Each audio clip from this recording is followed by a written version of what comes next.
سلام دوستان، شما به پادکست بوکمارک گوش میدین. این پادکست برای پدرها و مادرها، والدینی طراحی شده که علاقه دارن با مقالات و کتاب‌های معتبر در زمینه فرزندپروری آشنا بشن، اما وقت کافی برای جستجو و به طور کامل خوندن این منابع رو ندارن. ما در هر اپیزود به یک موضوع در مورد فرزندپروری میپردازیم بر مبنای یک یا چند مقاله و یا کتاب مربوط به اون موضوع. شما میتونید جزئیات منابع برای هر اپیزود رو توی توضیحات اون اپیزود پیدا کنید.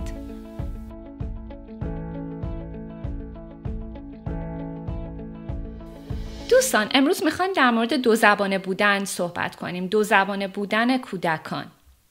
خیلی از والدین هستن که دوست دارن کودکان دو زبانه‌ای رو تربیت کنن، اما نظرات خیلی مثبت و منفی در این مورد وجود داره. تا جایی که بعضی از متخصصان اطفال هستن که حتی امروزه ممکنه بر ضد دو زبانه بودن نظر بدن به والدین یک کودک. اپیزود امروز بیشتر بر پایه یافته‌های کریستا بایرز هاینلین و کیسی لو ویلیامز هست. کریستا هاینلین استاد دانشگاه در دپارتمان روانشناسی دانشگاه کنکوردیا و خودش یه PhD از دانشگاه بریتیش کلمبیا داره و تحقیقات گسترده‌ای در مورد دو زبانه بودن در نوزادی و کودکی انجام داده.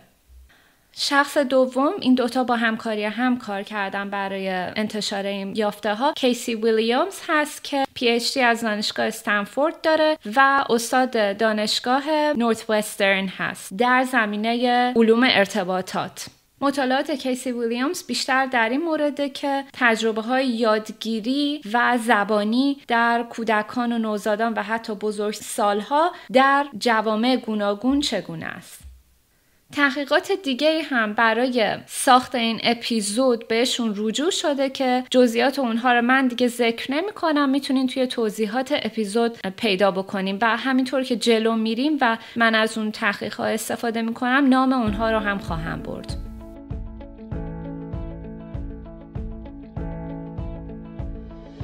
این دو محقق در صحبت‌هاشون در مکان‌های مختلف و با خانواده‌های مختلف متوجه شدن که 6 سوال اصلی وجود داره که والدین کودکان دو زبانه بیشتر به اون سوالها اشاره میکنن و خیلی براشون مهمه که بدونن مطالعات در مورد این سوالها چی میگن. پس اومدن یافته‌هاشون رو منتشر کردن که این 6 سوال رو برای ما پاسخگویی بکنن.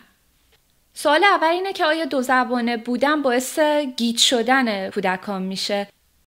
سوال دوم اینه که آیا دو زبانه بودن باعث باهوشتر شدن بچه‌ها میشه؟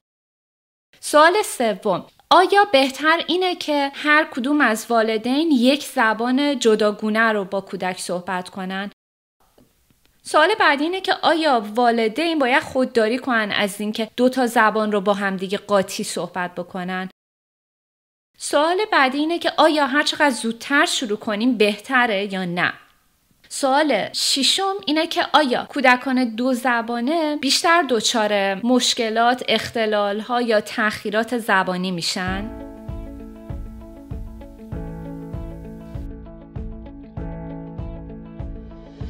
دو زبانه بودن در کل دنیا وجود داره و همینطور در حال بیشتر شدنه. توی آسیا، آفریقا و مخصوصاً اروپا و آمریکای شمالی دو زبانه ها دارن بیشتر و بیشتر میشن، مخصوصاً تو نواحی مثل کالیفرنیا و تورنتو و ونکوور و غیره.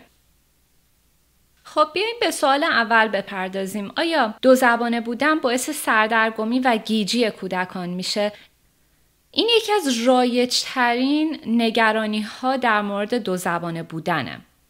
یافته‌های محققانی که ازشون نام بردم نشون میده که چنین نیست. دو زبانه بودن در نوزادی و خردسالی باعث گیج شدن فرزندان ما نمیشه. خیلی زمانها چیزی که ما بهش گیجی و سردرگمی میگیم در واقع کود سویچینگ هست. بیایم به طور مختصر بپردازیم که کود سویچینگ چی هست.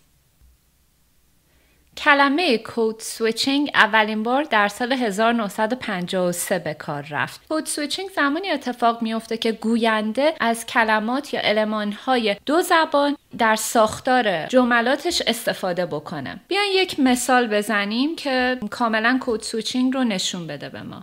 من میخوام برم فروشگاه که از اونجا کفش بخرم. یه شخصی که کد سویچینگ میکنه در سخن گفتن ممکنه بگه که من میخوام برم استور که از اونجا برای خودم شوز بخرم.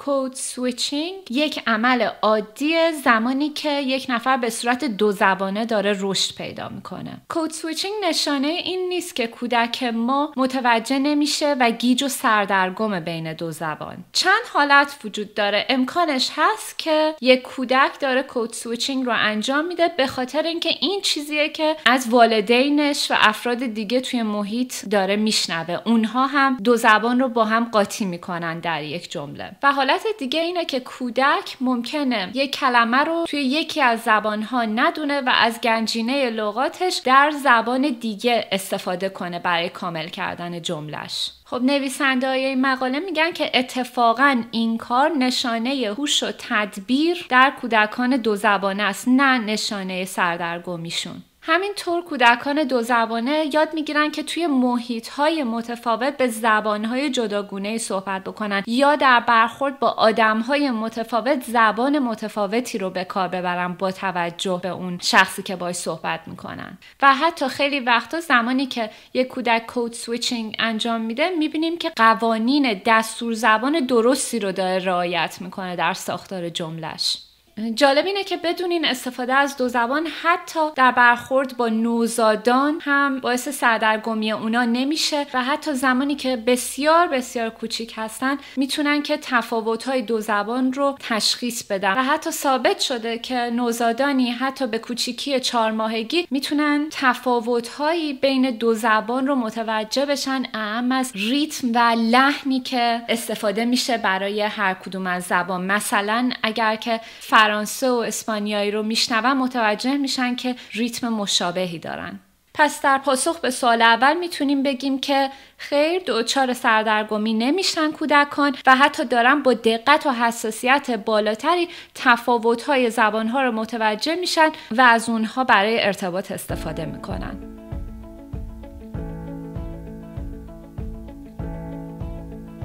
سوال دوم که خیلی والدین بهش فکر میکنن هم اینه که آیا دو زبانه بودن باعث باهوشتر شدن کودکان میشه؟ خب این سوال رو میتونیم به دو صورت پاسخ بدیم. یکی این که یه سری فوایدی هست که با دو زبانه بودن میاد که افراد میتونن در کودکی و بزرگسالی ازش بهره ببرن و خیلی از منابع محبوبی که در مورد فواید دو زبانه بودن وجود داره اشاره میکنه به همین فواید، مثل بهتر سفر کردن، در کاریابی، در ارتباطات اجتماعی و توانایی برقرار کردن رابطه با انسان‌های از جوامع متفاوت که دو زبانه بودن به همه اینها میتونه کمک کنه. اما در مطالعات علمی میخوایم از این فراتر بریم و ببینیم که از لحاظ ذهنی و شناختی آیا دو زبانه بودن کمک میکنه به انسان؟ یه سری مطالعات هستن که نشون میدن کودکان دو زبانه میتونن که فهم اجتماعی بالاتری داشته باشن. چرا؟ چون که میتونن نقطه نظر دیگران، افکار و احساساتشون رو بهتر درک بکنن. مثلا یه نکات ظریفی هست که ممکنه کودکان دو زبانه به اونها بیشتر توجه بکنن، مثل لحن صدا، حالت صدا و حالتهایی که چهره گوینده داره نشون میده و این بهشون کمک میکنه. مزایای شناختی دیگه‌ای هم در دو زبانه ها دیده شده. خیلی وقتا اونها انعطاف پذیری بیشتری از لحاظ ذهنی نشون میدن در سویچ کردن بین دو کار، یعنی اینکه الان یک کاری رو انجام بدن و بعد بتونن خودشون از لحاظ ذهنی آماده کنن سریع برن روی یک کار دیگه تمرکز کنن. در این زمینه هم موفقیت بیشتری نشون دادن و همینطور حافظه قوی‌تری در نوزادان دیده شده. دلیل تمام این مزایایی که تا الان در موردش صحبت شد به طور کامل برای ما مشخص نیست و مطالعات علمی نتونستن که دقیقاً مشخص کنن که چرا همه این اتفاقها میفته. با این وجود یه تئوری و نظریه‌ای در این زمینه وجود داره که گفته میشه چون که کودکان دو زبانه یاد میگیرن که از لحاظ ذهنی هم از این زبان استفاده کنن و بعدش سریع برگردن به اون یکی زبان و از اون یکی هم استفاده کنن، این باعث قوی قوی تر شدن ذهنشون میشه. حالا این نکته‌ای که در این مورد وجود داره اینه که ما نباید فکر کنیم فقط 2 زبانه بودن باعث به وجود اومدن تمام این قابلیت ها میشه. محققان میگن که هر فعالیت غنی هم میتونه که این فواید رو با خودش به دنبال داشته باشه. برای مثال یادگیری موسیقی در سنین پایین. خوبه این رو هم بدونیم که گاهی در شبکه‌های اجتماعی و در رسانه‌ها در مورد فواید 2 زبانه بودن کمی غلو میشه. چیزی که باید بدونیم اینه که بسیاری از مطالعاتی که در این زمینه انجام شدن در شرایط آزمایشگاهی، در شرایط کنترل شده انجام گرفتن. پس ما نمیتونیم خیلی هم در مورد مزایای 2 زبانه بودن اغراق بکنیم. حالا که این رو گفتیم خیلی سریع میپردازیم به یک تحقیق بسیار موفق و شناخته شده در این زمینه که توسط محققان کووک و میلر در سال 2009 انجام شده. میتونین جزئیاتش رو در توضیحات اپیزود پیدا بکنید. به طور خلاصه محققان 2 تا آزمایش انجام دادن و در آزمایشاتشون 20 تا بچه 7 ماهه 1 زبانه و 20 تا بچه 7 ماهه که 2 زبانه بودن رو شرکت دادن. در مرحله اول آزمایش نوزادان یک صفحه رو روبروی خودشون میدیدن که در سمت راست و چپش 2 تا مربع سفید وجود داشت و هر وقت که کودک یک کلمه 3 بخشی خاص رو میشنید یک آدمک در مربع سمت راست پدیدار میشد و محققان حرکت چشم بچه رو بررسی میکردن که میتونه پیش بینی کنه با شنیدن صدای مشخص اون آدمک در مربع سفید دیده خواهد شد. در مرحله دوم مربع ها دوباره سفید و خالی شدن و هیچ عکسی توی هیچ کدومشون نبود و یک کلمه جدید دیگه شنیده شد و این بار یک آدمک در مربع سمت چپ صفحه نشون داده شد. کودکان 2 زبانه به طرز قابل توجهی همشون میتونستن که خیلی زودتر دریافت بکنن که انتظار دیدن آدمک رو در کدوم سمت صفحه داشته باشن با توجه به اون کلمه خاصی که میشنیدن و نتیجه‌ای که این 2 محقق گرفتن توانایی ذهنی بالاتر اون کودکان 7 ماهه نسبت به 1 زبانه ها بود.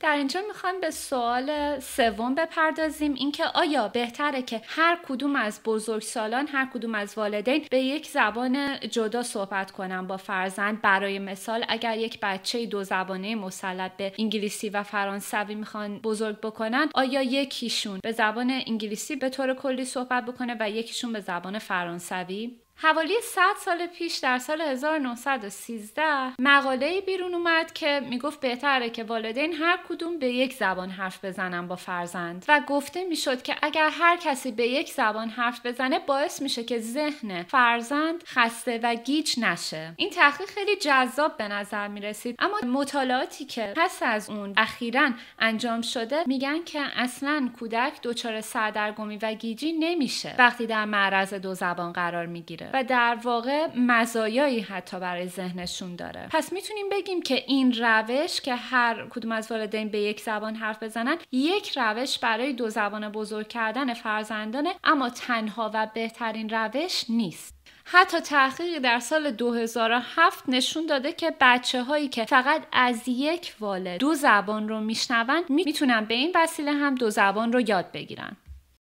میخوایم به صورت کوتاه حرف بزنیم در مورد عواملی که برای 2 زبانه بودن در سنین پایین لازم هستن. بچه‌ها نیاز دارن که به روش‌های خوبی در معرض 2 زبان قرار بگیرن و 2 زبان رو یاد بگیرن.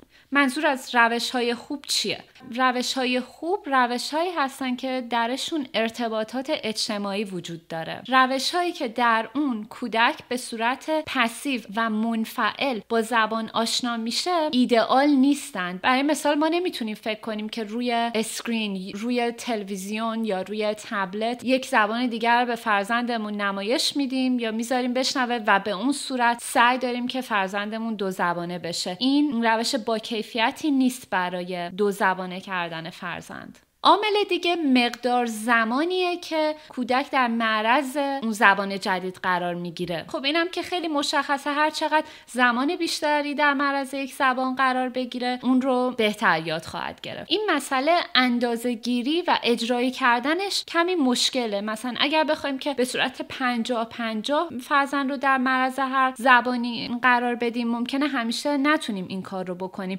و این رو هم باید بدونیم که در طی زمان و در طی سالها میزان تعامل کودک با هر کدوم از این دو زبان متفاوت خواهد بود و تسلطش هم روی هر کدوم از این زبانها تغییر خواهد کرد. نهایتاً بهترین کاری که والدین میتونن انجام بدن اینه که به راههای خوبی فرزند رو با زبان مورد نظر آشنا کنن، مانند گفتگو کردن و با همدیگه ارتباط برقرار کردن با اون زبان میتونه این قابلیت ها رو به فرزند ما بده.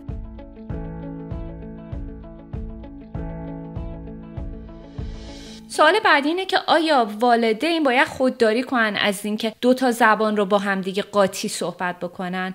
خیلی از مقالات هستن که میگن زیاد مخلوط کردن کلمات توی ساختار جمله باعث میشه که دایره لغات فرزند توی هر کدوم از این زبانها کمتر بشه. مثلا وقتی که والد به زبان فارسی صحبت میکنه اما بیش از حد کلمات انگلیسی توشون به کار میبره، باعث میشه فرزند اصلا اون کلمات فارسی که جایگزین اون کلمات انگلیسی هستن رو نیاموزه.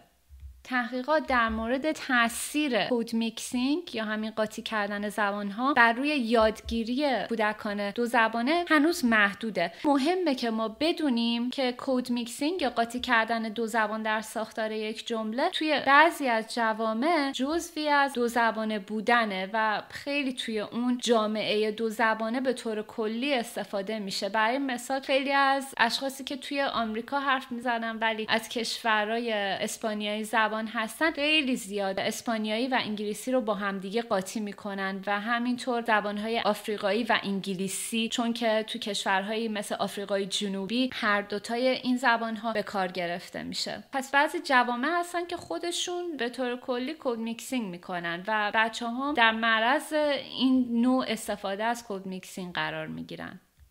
سوال 5 اینه که آیا زودتر شروع کنیم بهتره؟ خیلی وقتا ما میشنویم یک زمان طلایی برای یاد گرفتن زبان وجود داره که اون بازه سنی معمولاً طبق گفته‌های مختلف کمی متفاوته، اما چیزی که تمام این تحقیقات به اون سمت سوق پیدا میکنه و به اون نتیجه میرسه اینه که بله، زودتر بهتره. حالا چرا زودتر بهتره؟ به دلایل بیولوژیکی و همینطور به خاطر دلایل محیطی. از لحاظ بیولوژیکی تحقیقات میگن که ظرفیت و توانایی مغز برای یاد گرفتن زبان جدید کم کم کاهش پیدا میکنه. اینجوری نیست که تا یه سنی این توانایی وجود داره بعد یهویی اون توانایی از بین میره، بلکه به صورت کم کم این توانایی کم میشه. اما چیزی که بسیار مهمه دلیل بیولوژیکی نیست، دلیل‌های محیطیه. در بیشتر مواردی که یک زبان دوم رو کودک یاد میگیره معمولاً در اولین سالهای زندگیش داخل خانواده و محیطی که اون زبان رو صحبت میکنه داره اون زبان رو یاد میگیره و به اصطلاح کاملا ایمرس میشه در این زبان، یعنی از هر جهت باهاش تماس داره و در معرض اون زبان قرار میگیره و نوع آشنایی که کودک با اون زبان پیدا میکنه در سنین پایین بسیار معنیدار و بسیار مؤثره. معمولا کسی که از فرزند مراقبت میکنه، حالا مادر، پدر یا شخص دیگه که ازش نگهداری میکنه، ساعتهای متمادی در کنار اون فرزند میمونه و به زبانی که برای فرزند مناسبه باهاش صحبت میکنه، با اون لحن و درجه پیچیدگی که برای سن اون کودک و اون نوزاد مناسبه باهاش صحبت میکنه به اون زبان و این تجربه آشنایی با زبان در سنین پایین بسیار غنیه و فرصتهای زیادی میده به کودک که صداها، جمله‌ها، یه سری عبارت‌ها، اصطلاح‌ها که مختص اون زبان هستن رو یاد بگیره. همینطور که از سالهای اولیه زندگی دورتر میشیم و بزرگتر میشه کودک، نوع رابطه هم کمی تغییر میکنه. ممکنه کمتر همدیگر ببینن و کمتر اینجوری یک به یک با همدیگه حرف بزنن و معمولاً یادگیری زبان در سنین بالاتر بیشتر توی یک کلاس اتفاق میفته و خیلی حالت فرمالتر و مصنوعی تری داره، واسه همین خیلی تاثیرش هم کمتره. حالا میخوایم که به سوال آخر بپردازیم و اون اینه که آیا دو زبانه بودن بیشتر ممکنه باعث بروز مشکلات و تأخیرها و اختلالات زبانی بشه؟ تحقیقاتی که در سال 2002 و 2010 انجام شده میگن که چنین نیست. کودکان دو زبانه بیشتر در معرض این مشکلات قرار نمیگیرن، اما معمولا تصور والدین متفاوته. حس میکنن که این اتفاق بیشتر میفته برای کودکان، برخلاف چیزی که تحقیقات علمی دارن نشون میدن. دو محققی که ما داریم به یافته‌های اونها استناد میکنیم در این اپیزود میگن چیزی وجود داره به نام دایره لغات مفهومی. یعنی که شما نباید تعداد کلماتی که کودک در یکی از دو زبان میدونه رو اندازه گیری کنید و به این نتیجه برسید که اون کودک عقب افتاده در اون زبان، بلکه شما باید لغات مفهومی رو در نظر بگیرید. برای مثال یک کودک دو زبانه انگلیسی و اسپانیایی ممکنه 50 کلمه تو انگلیسی بدونه، 50 کلمه تو اسپانیایی بدونه، اما فامیل اون کودک که هم سنش باشه ممکنه 90 تا کلمه انگلیسی بدونه، خیلی انگلیسی رو بهتر از اون کودک اول صحبت بکنه. ولی خب اگر ما لغات مفهومی conceptual vocabulary رو در نظر بگیریم میفهمیم که اون کودک دو زبانه هم 90 تا کلمه بلده، اگر که مفهوم هر کدوم از کلمات رو در هر دو زبان با همدیگه جمع ببندیم. برای مثال تو انگلیسی کلمه سگ میشه داگ و در اسپانیایی میشه پرو. اگر ما تمام لغات مفهومی رو که اون کودک در زبان انگلیسی و اسپانیایی بلده در نظر بگیریم، یعنی کلمه داگ و کلمه پرو رو یک کلمه در نظر بگیریم، پس به این نتیجه میرسیم که دایره لغات اون کودک دو زبانه مناسبه برای سنش و این تفاوت بین دو کودک هر چقدر که زمان جلوتر میره کمتر خواهد شد. پس ما در اندازه‌گیری توانایی زبانی یک کودک دو زبانه نباید تعداد لغات یک زبان رو در نظر بگیریم، بگیم او کودک من انگلیسی هیچی بلد نیست و انقدر عقب‌تر از بقیه کسایی که دارن مهد کودک میرن، بلکه باید تعداد کلی لغات مفهومی رو در نظر بگیریم. خب از لحاظ اختلالات و تأخیرهای زبانی هم محققان میگن که اون درصدی از کودکان دو زبانه که دچار این مشکلات میشن تقریبا مساویه با درصد کودکان یک زبانه که دچار این مشکلات میشن. پس ما واقعا نباید بگیم که مش نمونه خرواره. اگر یک کودکی رو دیدیم که دو زبانه بود و دچار مشکل شد، اینو نباید ما بسط بدیم و گسترش بدیم به تمام کودکان و تمام تجربه های دو زبانه بودن. تحقیقات علمی حتی نشون میده که کودکانی که دو زبانه هستن و دچار داون سیندروم یا آتیزم هستن به خاطر دو زبانه بودن دچار مشکلات اضافی نخواهند شد. محققان همچنین به این مسئله اشاره میکنن که زمانی که ما فرزندمون رو پیش متخصصی میبریم که آسیب شناس گفتار و زبانه، باید اون فرد آموزش و اطلاعات کافی در مورد دو زبانه بودن داشته باشه که اصلا بتونه تشخیص بده که کودک ما دچار تأخیر یا اختلالات زبانی شده یا نه. آیا اون میتونه توانایی‌های بچه ما رو در هر دو زبان اندازه بگیره؟ چون اگر فقط در یک زبان اندازه بگیره که ممکنه تشخیص اشتباهی در این مسئله داده بشه. پس ما خیلی باید مراقبت کنیم، خیلی باید حواسمون باشه که با یک خطکشی که توانایی یک زبانه ها رو میسنجه، دو زبانه ها رو با همون خطکش و با همون میزان نسنجیم، چون در این صورت به اشتباه ممکنه نتیجه گیری کنیم که تأخیری داره به وجود میاد. محققان الان دارن کار میکنن روی میزانهایی برای سنجیدن توانایی‌های دو زبانه ها. خب دوستان، در این اپیزود ما پرداختیم به رایج‌ترین 6 سوالی که در مورد دو زبانه بودن در کودکی و خردسالی پرسیده میشه. اگر بخوایم یه جمع‌بندی خیلی سریع بکنیم، اینه که خیلی از نگرانی‌ها که در مورد دو زبانه بودن کودکان وجود داره، تحقیقات علمی به ما این دلگرمی رو میده که بیشتر این نگرانی‌ها لازم نیست. اگر والدین میخوان که یه کودک هر دو زبان رو یاد بگیره، باید فرصت‌های زیادی بهش بدن بودن که هم بشنوه و هم حرف بزنه هر کدوم از اون دو زبان رو. و هر چقدر که کودک بزرگتر میشه و بیشتر با یک زبان ارتباط برقرار میکنه، بهتره که هنوز فرصت کافی بدن والدین بهش که اون زبان اول رو هم بیشتر تمرین بکنه، نباید دست بکشن از زبان اول. و ما مزایایی رو نام بردیم برای دو زبانه بودن، ولی همونطور که گفتیم تنها راه کار کردن روی این مزایا دو زبانه بودن نیست و از تجربه ها و آموزش های غنی دیگه‌ای هم میشه که کودک به این مزایا دست پیدا کنه. اگر از این پادکست لذت بردین و علاقه دارین که ما رو ساپورت بکنین، به چند راه میتونین این کار رو انجام بدین. یک، اینکه سابسکرایب کنید و به ما گوش بدید. به این وسیله ما بیشتر دیده خواهیم شد و میتونیم محتوای جدید برای شما بسازیم. دوم، ما رو با دوستان و آشنایانتون که فکر میکنین این پادکست براشون مفید خواهد بود شیر بکنید. میتونید در سوشال میدیا ما رو پیدا کنین و اپیزود رو با دوستانتون شیر کنین. ما حتما سعی میکنیم که در سوشال میدیا هم از شما تشکر کنیم برای این شیر. سوم، که اگر روی اپل پادکست یا روی اسپاتیفای دارین به ما گوش میدین، لطفاً یه ریتینگ و یک ریویو کوتاه برای ما بذارین. چهارم، اگر علاقه دارین که ساپورت مالی بکنین، لینک مناسب برای ساپورت مالی رو توی توضیحات اپیزود میتونید پیدا کنید. تا اپیزود بعدی، بدرود.